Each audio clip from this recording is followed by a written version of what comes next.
Hey guys, Javier here with the Real Javier Novoa channel, a platform and a modality where we apply the principles of interiorism to getting free. And sometimes we have to pay homage to the greats. Of course, the greatness is within you, but there are definitely people from whom we draw inspiration. One of the greatest ones, people ask me what I read and from whom I draw inspiration.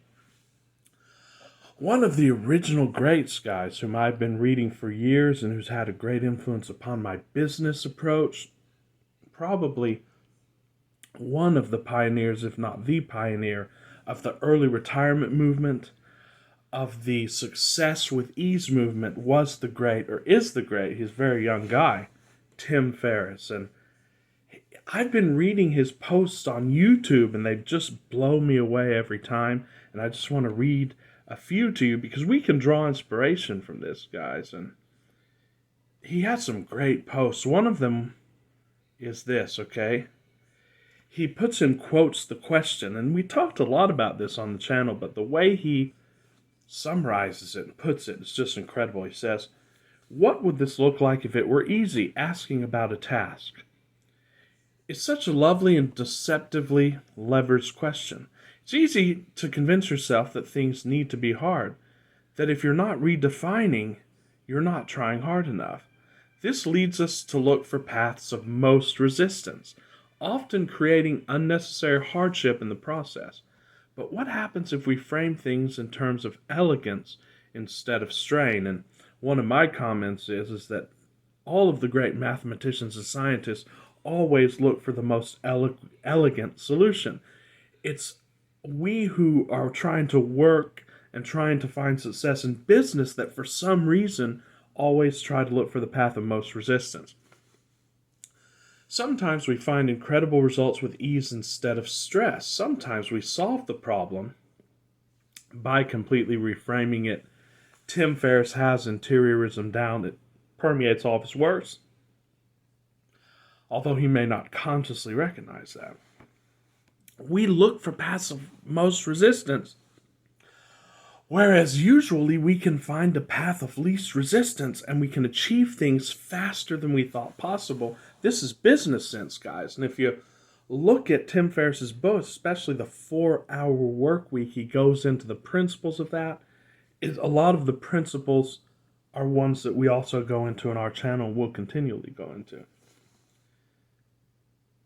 Here's another gem, and these are just from the past 3 days. I've just been looking at his writings. He says, "The fishing is best where the fews go, and the collective insecurity of the world makes it easy for people to hit home runs while everyone else is aiming for base hits.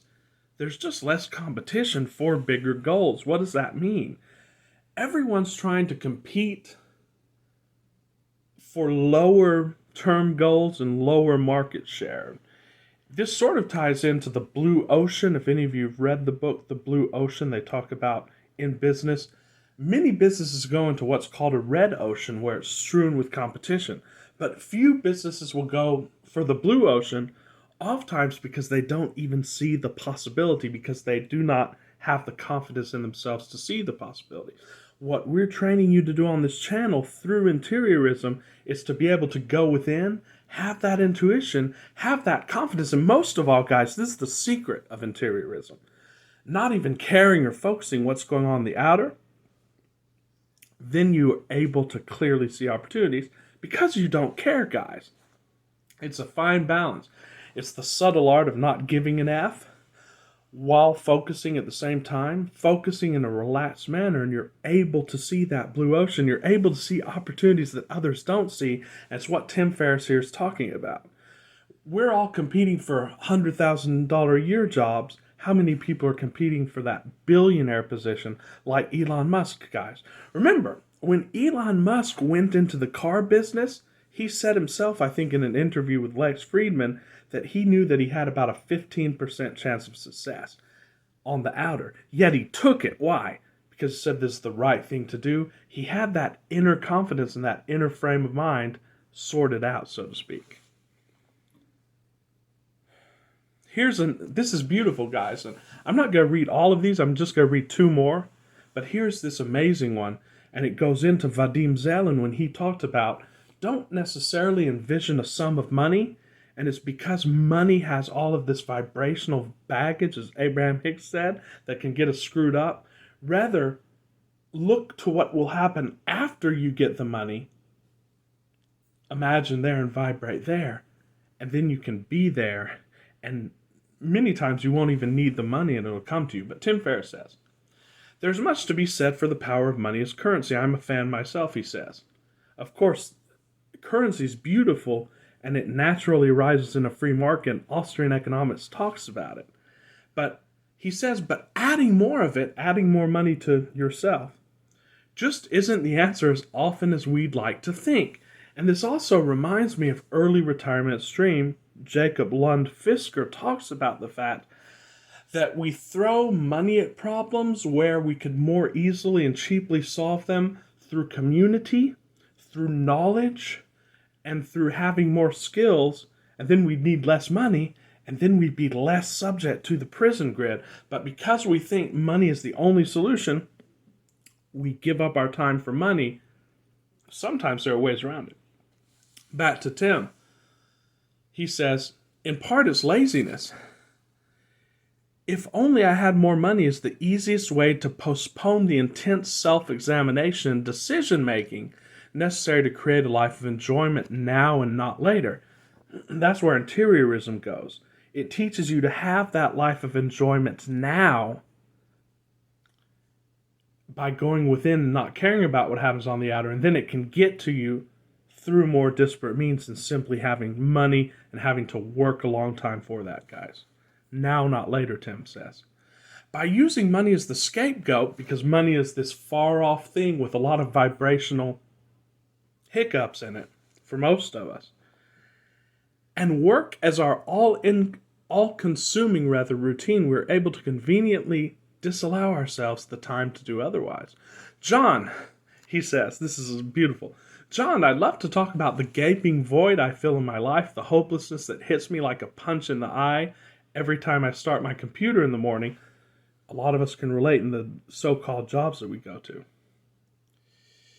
But I have so much work to do. I've got at least 3 hours of unimportant email to reply before calling the prospects who said no yesterday. Gotta run. Tim Ferriss talks about this a lot. A lot of the busy work we do is work that could be cut out. We could focus on that 20% of the Pareto graph that gets 80% of the results, and we can cut out probably 80% of what we're doing. This dovetails beautifully with Trevor Blake's idea of the 5-hour workday, or what he told me in the last interview, the 30-minute workday. Why not, guys? Why not? Because we're cutting off that chaff. Why would we send these useless emails? Why would we go to a useless meeting? Why would we call prospects who are likely to say no? Why not go within and then have the energy and the stamina to actually find those prospects who will say yes, less of them, so that we can actually focus more on less and get more from that. Busy yourself with the routine of the money wheel. Pretend it's the fix-all, and you artfully create a constant distraction that prevents you from seeing just how pointless it is. Hear, hear. Deep down, you know it's all an illusion. What we talk about on this channel, the prison grid, it's all an illusion. But with everyone participating in the same game of make-believe, it's easy to forget. We get lost in this dunya, guys, in this maya, in this illusion.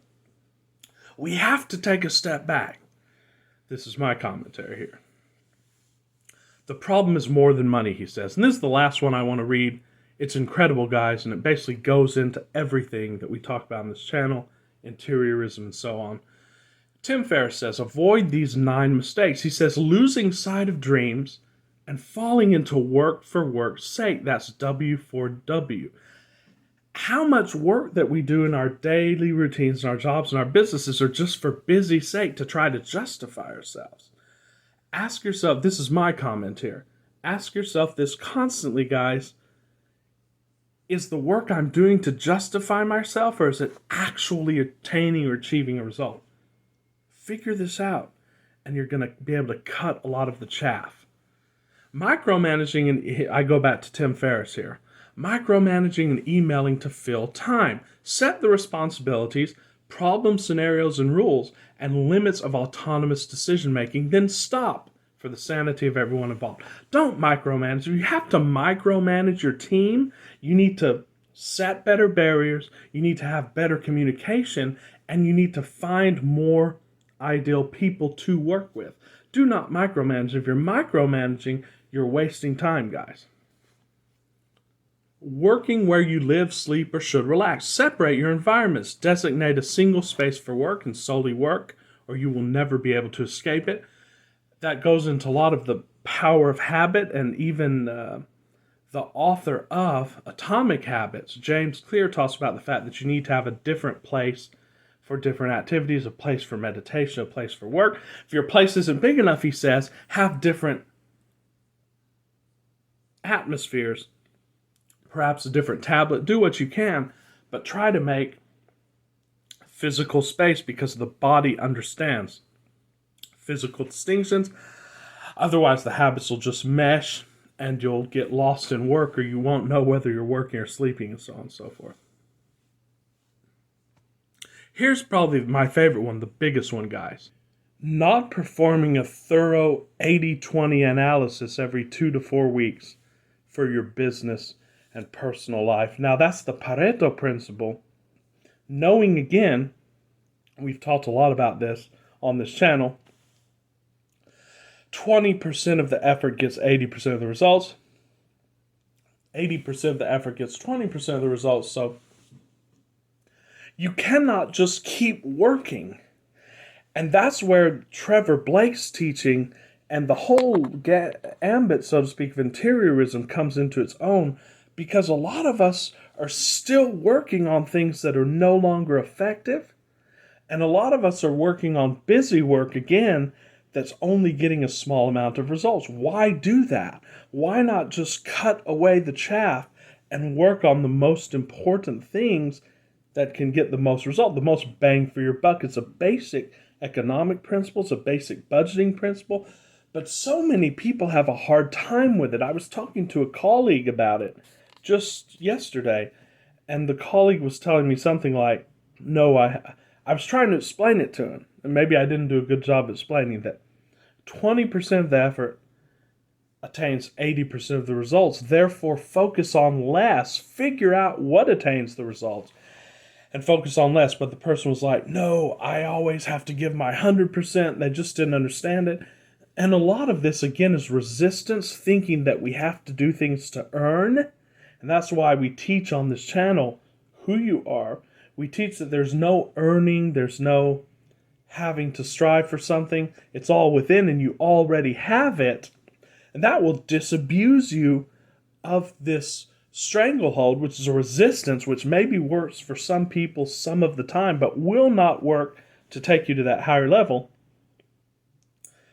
It's a stranglehold that will stop you from getting to those upper rungs of success. You have to, every few weeks, if not every few days, do an 80-20 analysis, analyze the tasks that you're performing, and figure out which ones have the most bang for the buck. It'll save you a lot of time. It's what I go through in my coaching calls, by the way, guys. I do coaching calls, and I am a business consultant. I will help you in any area of your life that you need help with. We'll figure out what that 20% is. We'll get you focused on that. Get you a lot more time. You'll be a lot more relaxed and a lot more focused on those things that count. But you have to understand this principle that Tim Ferriss talks about in the 4-Hour Workweek. He talks about throughout his work. It is incredible. It's also called the minimum effective dose. So it's an incredible principle, guys. It's my favorite principle. But he also talks about, this is very important. I go back to Tim Ferriss. The number 5 mistake that people make. Striving for endless perfection rather than great or simply good enough, whether in your personal or professional life. And this is my commentary. Some people are striving to be perfect at everything. Again, I was talking about this with my colleague. Even though he's not always perfect at everything, but he thinks, somehow he thinks that, no, I have to be perfect at everything. That's a road to disaster. And here I go back to Tim Ferriss. Recognize that it is often just another work for work's work for work's sake excuse. Trying to be perfect at everything is just another excuse to work and to do the work that doesn't matter. Most endeavors are like learning to speak a foreign language. To be correct 95% of the time requires 6 months of concentrated effort. Whereas to be correct 98% of the time, which is just 3 more percentage points to get to that top executive level, requires 20 to 30 years. So for example, if you're learning Farsi, to be correct 95% of the time will take 6 months. Now to get to a Rumi level, or to get to the level of a professor of Farsi, will take 20 to 30 years. Now, you have to ask yourself your specific situation. Do I need to just speak Farsi well enough to be understood and to understand? Or do I need to be a scholar of Farsi? Maybe you do, but maybe you don't. And maybe you can actually focus on that 6 months of effort. What happens to most people is they think, I have to be perfect. They see that it's going to take 20 or 30 years. They don't even start, and so they attain 0 proficiency as opposed to attaining 95% of proficiency. This is true with everything you do, guys. In fact, in another forum, Tim Ferriss talked about the fact that whenever he tries to set out for a task that he's never done before, he asks himself, okay, a very bad version of this would be what?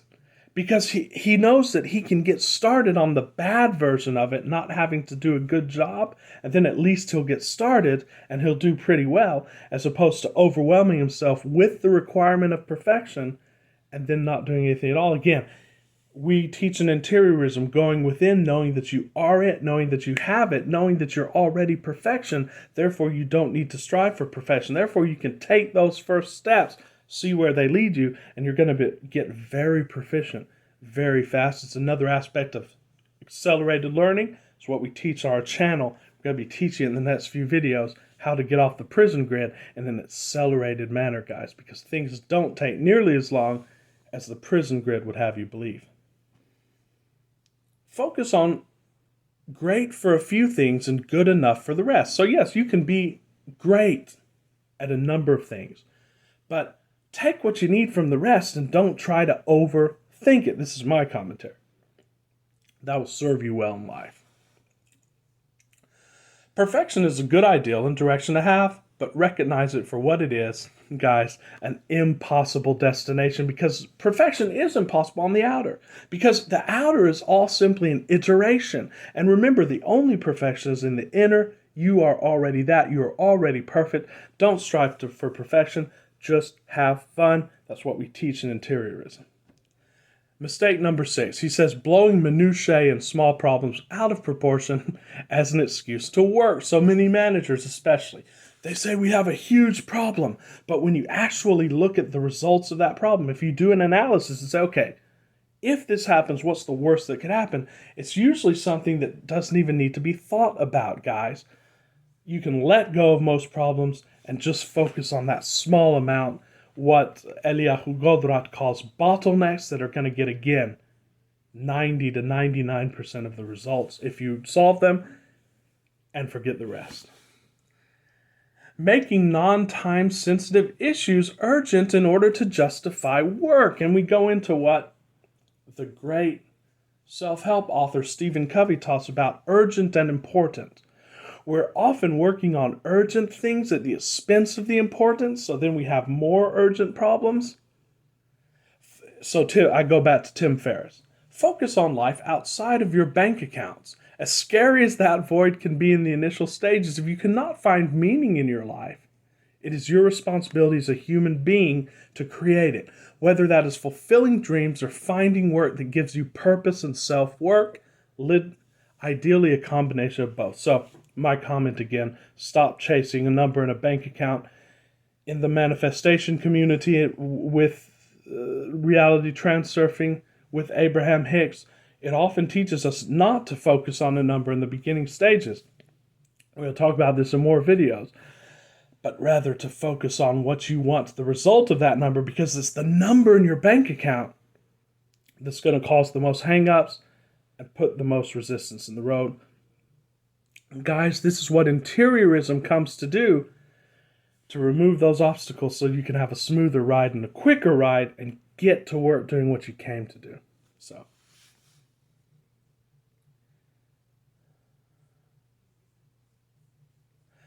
number 8, and there's just 2 more here. He says, viewing one product, job, or project as the end-all and be-all of your existence. Life is too short to waste, but is also too long to be a pessimist or nihilist.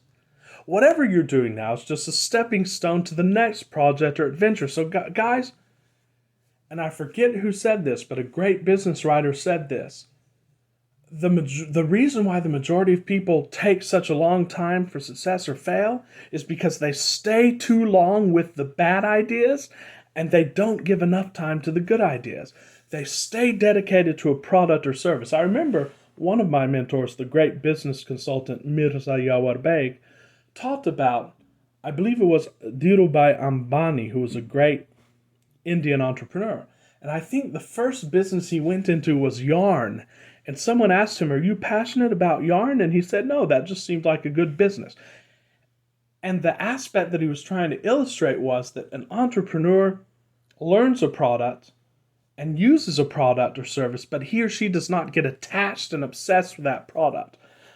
Oftentimes when entrepreneurs do get attached to a product or obsessed with it, and they can't let go when a failure is a failure, that's when they start running into problems. So take that for what it may. Any rut you get into is one you can get yourself out of, Tim Ferriss says. Doubts are no more than a signal for action of some type. We say doubts are a signal for you to refocus within and to do vibrational work. That vibrational work can indeed take the form of outer work. Whatever work can get that inner feeling back to a state of balance.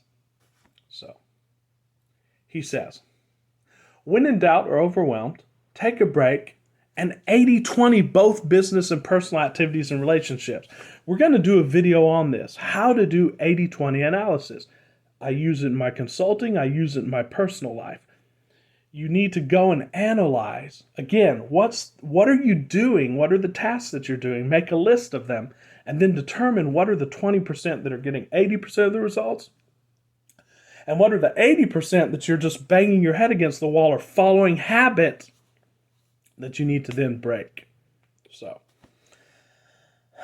this is the final aspect, ignoring the social rewards of life. Surround yourself with smiling, positive people who have absolutely nothing to do with work. Happiness shared in the form of friendships and love is happiness multiplied. This goes into our interview we did 2 days ago with the great pharmaceutical industry billionaire Trevor Blake. He said that every year he will invite all of his contractors over to a hotel for purely pleasure. And they will not talk about business. They will not talk about work. They'll talk about deeper aspects. And he also said whenever he gets around billionaires, all they want to talk about, guys, is the things we talk about on our channel. They want to talk about mysticism. They want to talk about interiorism. They want to talk about magic and philosophy. They do not talk about money, guys.